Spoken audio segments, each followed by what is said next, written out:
Depuis bientôt 1 an, Ulysse et ses compagnons séjournent sur l'île de Circé.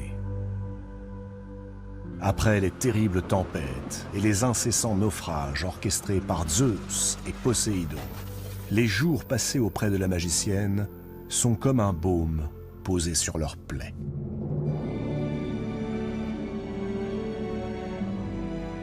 C'est le temps des festins et des fêtes, des viandes à foison et du vin qui apaise. Ulysse et ses hommes oublient peu à peu leurs tristes aventures et retrouvent le même cœur qui, jadis, leur avait fait quitter leur sol natal, la rocheuse Ithaque.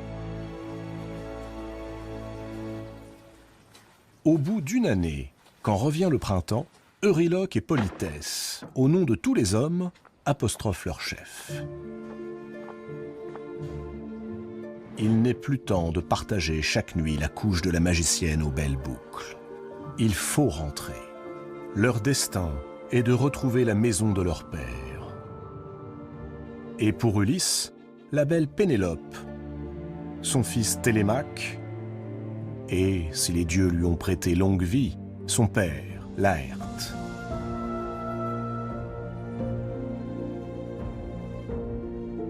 Ulysse, s'il ne tenait qu'à lui, resterait volontiers auprès de la magicienne. Après tout, à quoi bon rentrer après tant d'années?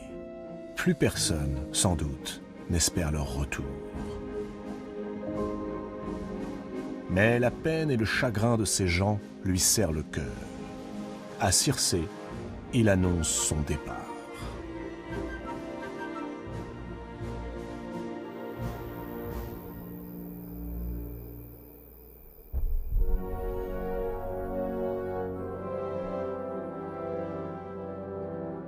La magicienne savait que ce jour viendrait. Elle avait promis à Ulysse, le soir de leur première rencontre, de le libérer, lui et les siens. Elle tiendra donc parole. Mais il reste un obstacle de taille. Les Grecs sont perdus. Avant d'échouer sur l'île de Circé, ils erraient sur les mers. Aujourd'hui, ils n'ont aucune idée du cap qu'il leur faut suivre pour retrouver Ithaque. Circé fixe alors Ulysse. Croit-il qu'abandonner la fille du soleil, une déesse au pouvoir de magicienne, le conduira droit chez lui? Non, hélas. Circé lui dit alors ce qu'elle sait de son avenir. Peu de choses à vrai dire, car même les dieux ignorent ce que le destin, cette instance supérieure, réserve aux mortels comme aux éternels. Mais le destin d'Ulysse, s'il quitte cette île, n'est pas de se rendre à Ithaque. Sa route le conduira ailleurs, en un lieu que nul ne souhaite atteindre avant l'heure. En un lieu dont Circé, seul, connaît la voie. Un lieu terrible, dont le nom suffit à emplir d'effroi quiconque l'entend prononcer. Ce lieu, c'est la demeure sur laquelle règne le puissant Hadès et son épouse, la redoutable Perséphone. Les enfers.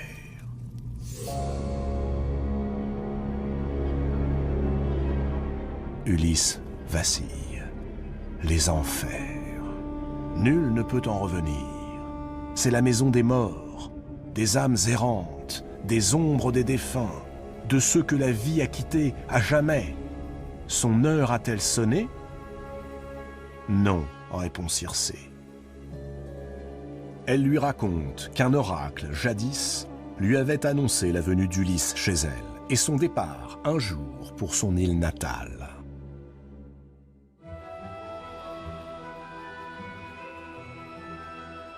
Cet oracle avait précisé que le chemin du retour ne pourrait lui être indiqué que par un seul homme, Tirésias le devin.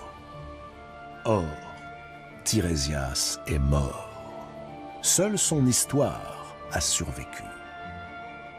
Cette histoire, Ulysse la connaît comme tous les Grecs. Tirésias n'était encore qu'un tout jeune homme, lorsque, il y a bien longtemps, ses pas l'amenèrent sur le mont Cithéron, en Arcadie. Au cours d'une promenade, il vit 2 serpents enlacés, 2 serpents en train de s'accoupler. Fût-ce pour jouer ou par insouciance, Tirésias frappa les serpents d'un grand coup de son bâton. La femelle mourut aussitôt. Mais à ce moment précis, Tirésias sentit son corps se transformer. Effrayé, il assista à sa propre métamorphose. De beau jeune homme, il devint une femme. Une très belle jeune femme. Et une très belle jeune femme à l'appétit sexuel insatiable. Au point qu'il vendit ses charmes dans toute la Grèce et devint la prostituée la plus célèbre de tout le pays. 7 ans plus tard, la belle Tirésias trouva à nouveau sur son chemin 2 serpents accouplés. Et à nouveau, elle s'attaqua à eux. Cette fois-ci, c'est le mâle qui fut tué.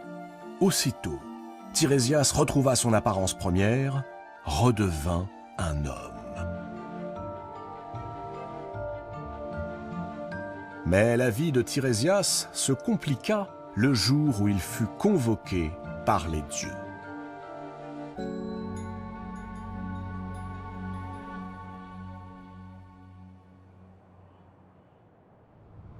Héra ne cessait de reprocher à Zeus, son époux, ses nombreuses infidélités. Le dieu des dieux n'a jamais nié, et chacun sait de quels exploits il s'est rendu capable. Chacun sait quel glorieux enfant il offrit à de belles mortelles de par le monde.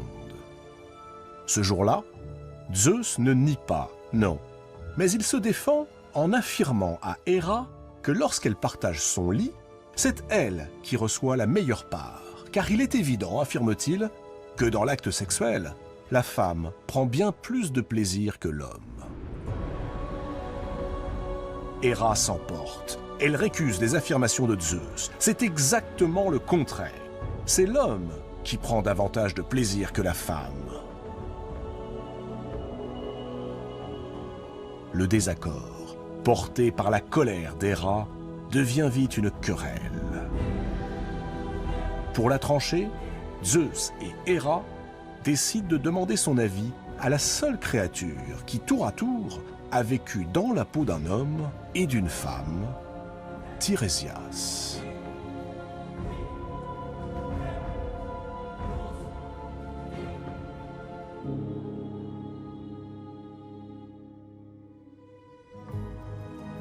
Le voici sur l'Olympe, au tribunal des dieux. Tirésias ne peut ignorer la réponse à cette question, lui qui vécut l'expérience des 2 sexes. Mais pour son infortune, Tirésias trembla devant le maître de l'Olympe et se rangea à son avis. Si le plaisir était compté sur 10 parts, les femmes en obtiendraient 9 et les hommes seulement 1, affirme-t-il. Zeus est satisfait. Mais Héra fulmine. Elle lance sur Tirésias une malédiction. Elle condamne ses yeux aux ténèbres éternelles.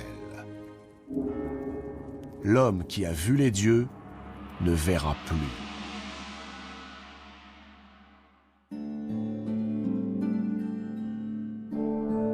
Zeus, coutumier des colères de son épouse, n'ose s'y opposer. Mais il estime injuste que Tirésias paye d'un prix si fort la fureur d'Héra. Aveugle, il sera, soit. Mais le dieu des dieux lui accorde le don de divination et une vie qui se prolongera sur 7 générations. Ainsi, Tirésias, le devin aveugle, arpenta la Grèce. Il vit grandir les héros qui marquèrent l'histoire de leurs exploits. Thésée à Athènes, Héraclès à Argos, Jason à Iolcos, Oedipe à Thèbes. Mais les 7 générations sont passées. Aujourd'hui, Tirésias n'est plus.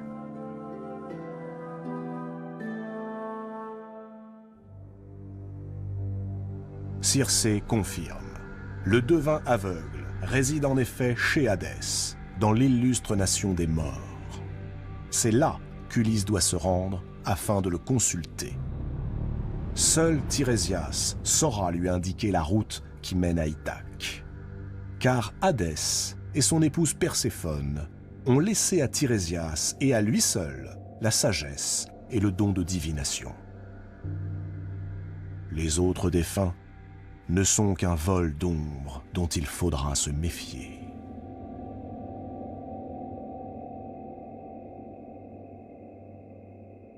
Depuis le rivage, Circé contemple les bateaux d'Ulysse. Elle appelle sur eux Borée et Antiborée, les dieux des vents qui, lorsqu'ils soufflent ensemble, mènent les navires aux portes du lieu dont nul ne prononce le nom sans frémir, les portes des enfers. Elle sait qu'elle ne reverra jamais Ulysse. Jamais.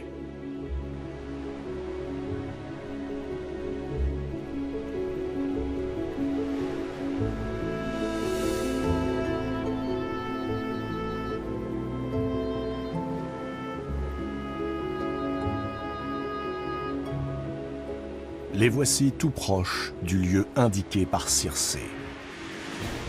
Le mystérieux pays des Cimmériens. Murés dans le silence, Ulysse et ses compagnons contemplent avec crainte ce paysage peuplé d'arbres morts qui font penser à des spectres égarés. Ici, les rayons du soleil ne percent jamais. Il règne sur cette région une nuit éternelle.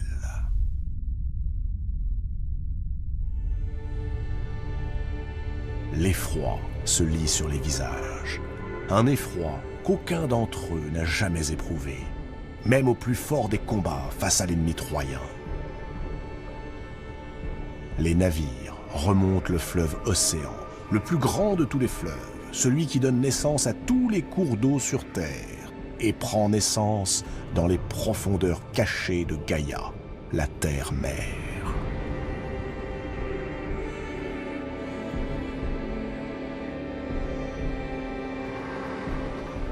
La progression est lente, interminable.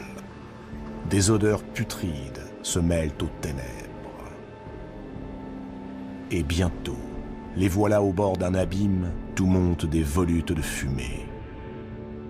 Ulysse dégaine son épée. Il creuse une fosse, puis récite la prière des morts, leur offre 3 libations, comme l'exige la coutume.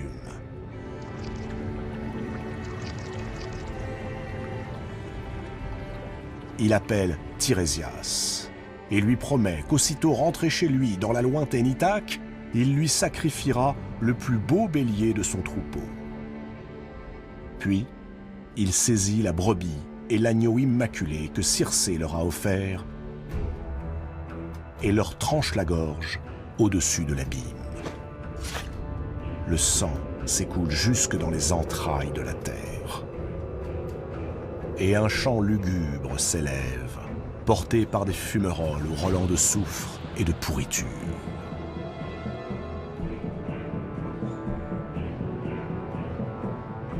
Une à une, les âmes des trépassés approchent, décharnées, grimaçantes. Ce sont des jeunes filles encore vierges, des hommes et des femmes dans la fleur de l'âge, des vieillards usés par la vie, des guerriers encore pleins de sang, victimes de la fureur d'Arès. Ulysse contient sa peur. Il ordonne à ses hommes de poursuivre le sacrifice en l'honneur de Tirésias. De son épée, il interdit à la foule des morts d'approcher du sang offert aux devins aveugles. Mais le peuple des morts, lentement, encercle les imprudents marins. Il vient boire le sang noir du sacrifice qui lui rendra, pour quelques instants, la vigueur du souvenir.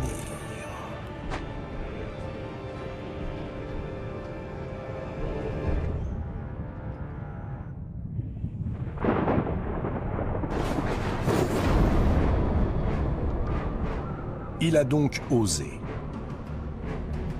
Le maître de l'Olympe entre dans une de ces fureurs que redoutent même les dieux et les déesses. Partout sur Terre, le ciel se voile. L'obscurité recouvre le monde entier.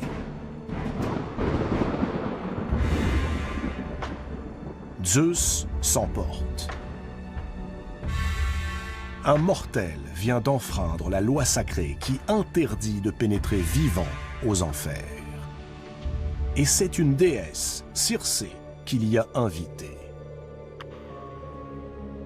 Et il est protégé, cet impie, par une autre déesse, plus puissante encore, Athéna, sa propre fille. Et le dieu Hermès, son fils dernier-né, s'est rangé à ses côtés. Et sans doute, Hadès et Perséphone ricanent-ils du bon tour qu'un mortel est en train de jouer à Zeus. Jamais on n'a vu des dieux marquer ouvertement plus de faveur à un mortel. Or, ce mortel, Ulysse, est désormais convaincu que les dieux ne sont rien, que les dieux ont abandonné les hommes, et qu'en retour, les hommes ne doivent plus rien attendre d'eux. Ulysse est un danger qui menace tous les dieux. Il les défie, bafoue leurs lois. Dans le cœur endurci d'Ulysse, la peur et la foi, indissociablement liées afin que soient révérées les divinités, ont disparu.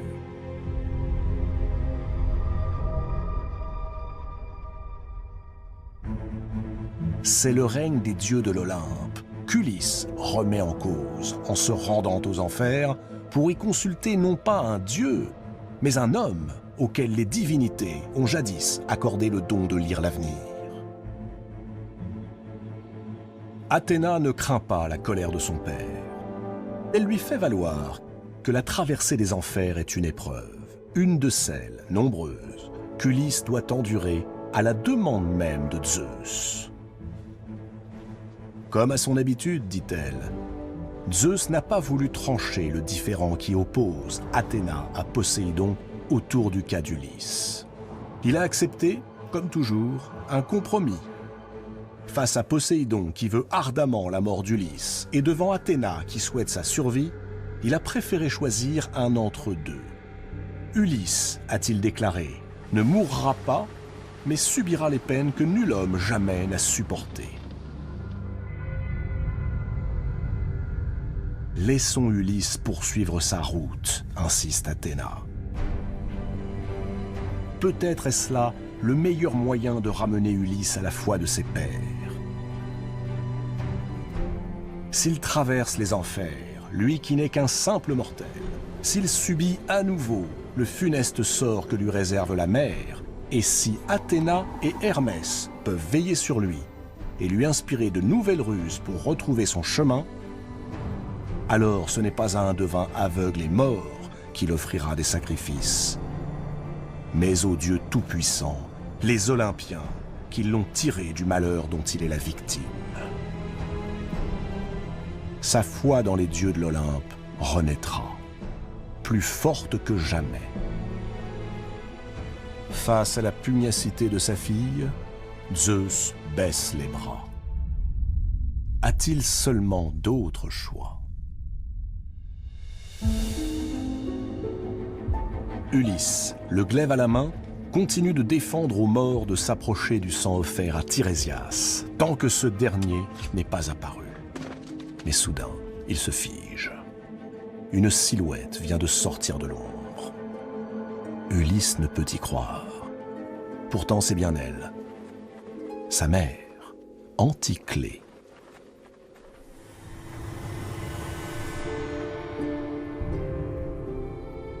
Il l'a laissée vivante lorsqu'il est parti pour Troie il y a plus de 10 ans. Que fait-elle ici, aujourd'hui, dans ce lieu infâme? Anticlée, elle aussi, est surprise. Que vient faire son fils, qui semble encore bien en vie, ici, parmi les morts et les ombres? Alors, Ulysse lui parle. Il lui raconte son errance sur les mers, la raison de sa présence dans ce lieu maudit. Puis il la presse de questions. Par quel funeste sort se retrouve-t-elle chez Hadès? Que sont devenus Laërte, son vieux père, Pénélope, son épouse, et Télémaque, son jeune fils? Le chagrin, réplique Anticlée, c'est le chagrin, c'est le regret, c'est le souci, c'est l'absence d'Ulysse qui ont eu raison d'elle. Quant à Pénélope, nulle crainte, du moins pour le moment, car Pénélope l'aime toujours. Elle l'attend. Elle pleure chaque soir lorsque les bateaux rentrent au port, espérant chaque soir que l'un d'entre eux apportera des nouvelles. Laërte est encore en vie, bien que faible et désespéré, lui aussi. Dans un élan irrépressible, Ulysse tente d'embrasser sa mère. Mais à peine s'élance-t-il que l'ombre d'Anticlée s'évanouit, pareil à un songe.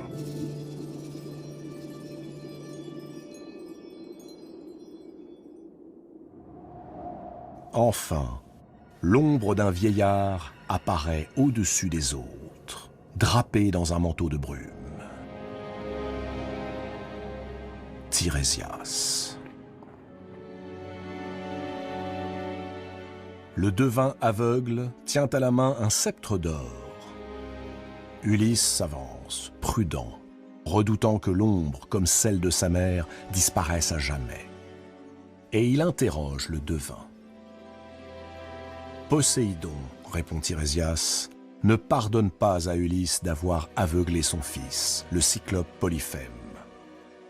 Zeus lui-même en conçoit une violente colère. Ulysse s'est attiré leur hostilité. La route qui le ramènera à Ithaque passe par l'archipel des redoutables sirènes, puis par les rochers de Charybde et de Scylla, deux monstres qui dévorent les navires qui les approchent. Cette route, Ulysse peut l'emprunter et en sortir sain et sauf s'il se souvient qu'il est l'homme aux 1000 ruses, l'homme aux multiples stratagèmes. Puis, il abordera sur l'île du Trident. Là, il verra de magnifiques troupeaux paître dans les prés.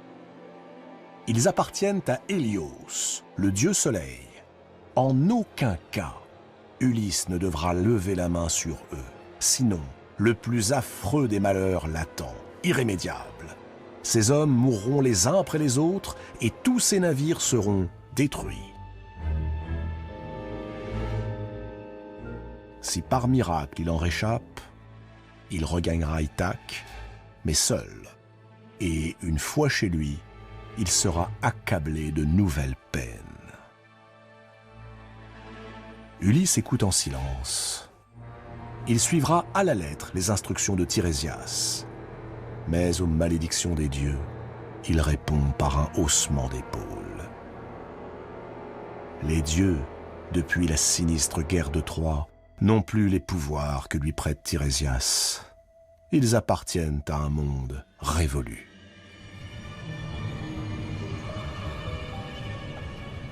Une clameur sourde, tout à coup, s'élève des profondeurs. Tirésias lui-même est pris d'effroi. Les morts refluent de toutes parts, comme s'ils redoutaient quelque danger plus épouvantable. Car ils le savent, dans les profondeurs des enfers se trouvent des choses plus terrifiantes que les dieux, des créatures des temps anciens que le simple haussement d'épaule d'un mortel peut suffire à réveiller.